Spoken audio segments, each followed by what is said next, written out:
ایک عرصے سے میں جو بات کہتا چلا آ رہا تھا، آج وہ بات نہ صرف اس کی تائید ہوئی بلکہ ملک کے ان تمام غریبوں کی جن کو کورونا کا نام لے کر کے علاج معالجے کی سہولیات تک سے محروم کر دیا وفاق اور صوبوں نے، جس کے اوپر متعدد مرتبہ گلا پھاڑ پھاڑ کے میں نے پروگرام بھی کیے، لیکن تمام آوازیں، تمام کوششیں اب تک صدا بصیرہ ثابت ہوئیں۔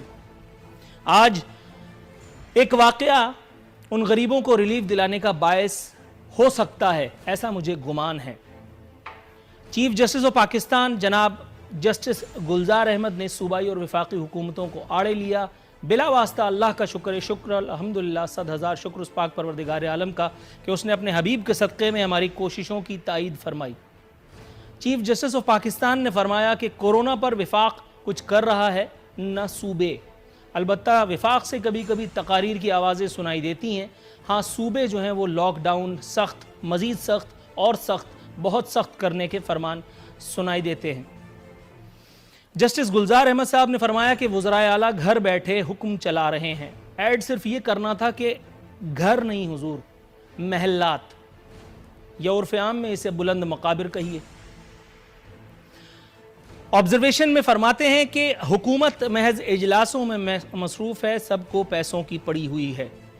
ٹی وی کے کردار کا احاطہ کرتے ہوئے چیف جسٹس آف پاکستان جناب محترم گلزار احمد صاحب کا کہنا تھا، ٹی وی صرف خوفزدہ کرنے کے کام آ رہا ہے یا تو صرف لوگوں کو ہاتھ دھونے کے نت نئے طریقے سکھائے جا رہے ہیں۔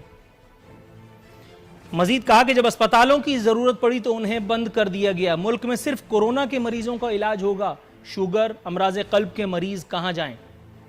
چیف جسٹس آف پاکستان نے اپنی اہلیہ کے ایک ذاتی واقعے کو بنیاد بنایا۔ انہوں نے بتایا کہ ان کی اہلیہ کو علاج معالجے کی سہولیات دلانے کے لیے انہیں مداخلت کرنی پڑی، ایک بڑے میڈیکل انسٹیٹیوشن کو، بند میڈیکل انسٹیٹیوشن کو کھلوا کر کے، اور یہ کار خیر جو ہے وہ اللہ تعالیٰ نے ان سے لیا۔ چلیے وہ تو چیف جسٹس آف پاکستان سے تھے، میں اور آپ کیا کرتے اللہ معاذ اللہ۔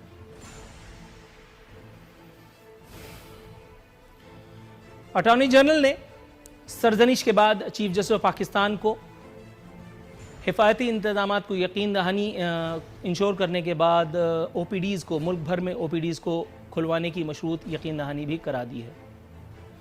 چیف جسٹس آف پاکستان نے ڈاکٹر ظفر مرزا صاحب جو آئے دن آپ کے ٹیلی ویژن اسکرین پر جگہ گھیرنے کے کام میں آتے ہیں، ان کی اہلیت پر بھی سوالات اٹھائے۔ انہوں نے کہا کہ ظفر مرزا کی کیا اہلیت ہے، روز ان کی جو ہے وہ تشہیر فرمائی جا رہی ہے۔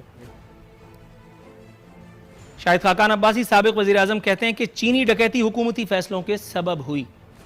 وزیراعظم کو چینی بحران کا ذمہ دار کہتے ہوئے انہوں نے کہا کہ بزدار کے کردار پر خاموشی کیوں اختیار کر رکھی گئی ہے۔ ساتھ ہی انہوں نے فتویٰ دیا کہ وزیراعظم نہ صرف کرپٹ ہیں بلکہ نالائق بھی۔ سوال کیا کہ چینی برآمد کرنے کی اجازت کس نے دی؟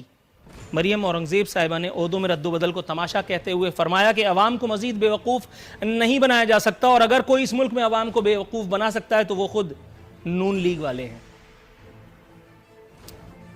ایک مرتبہ پھر اس زلف پہ پھبتی شب دیجور کی سوجی، اندھے کو اندھیرے میں بڑی دور کی سوجی کے مصداق دور کی کوڑی لائے ہیں، بہت دور کی بلکہ کوڑی لائے ہیں۔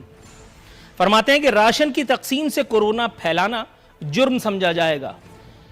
عوام کہہ رہی ہے سر یہ جرم تو ہم کریں گے، بار بار کریں گے، کیونکہ آپ سے وہ جرم نہیں ہو پا رہا جس کو کرنے کے لیے آپ کو جو ہے وہ اقتدار میں شاید کوئی لے کر کے آیا تھا۔ الزام تو آپ عوام پہ ہی لگاتے ہیں۔ جب آپ اپنے فرائض کی انجام دہی نہیں کریں گے تو عوام کیا گھر میں بیٹھ کے مر جائے؟ دوسری جانب